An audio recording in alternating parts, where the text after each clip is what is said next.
As I was planing, I thought this is a really good example of direction that you want to, what direction do you want to put the lumber in, the planer.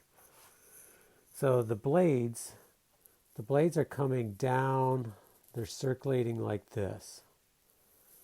And if they were going the opposite way, they would suck the wood in. That would be really bad because it would just yank it right through. So they're coming like this. So as they're cutting, if the grain of the wood, for example, see this board right here?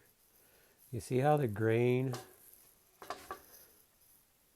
is going like this and like this.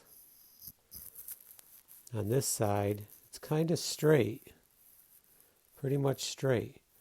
So if we were to cut, if the blade was coming like this, coming down into it like this, it'd be okay here. But then when it came to here, it's going to start pulling up that grain.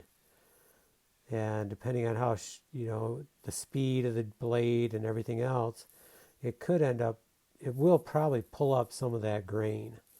Whereas if it's coming like this, down like this, it's going to make it smooth.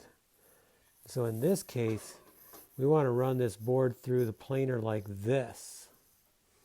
Because if we were to do it the opposite way, it could end up pulling up this and we wouldn't get a smooth edge here. So really important how you plane the lumber, how the grain of the lumber goes. Now if it's a board that has it's pretty much straight, maybe like this one right here, not much direction to it, it doesn't really matter. It's when you run into this sort of thing is when it matters, or knots. Okay, just keep that in mind as you're planing. Give you better results.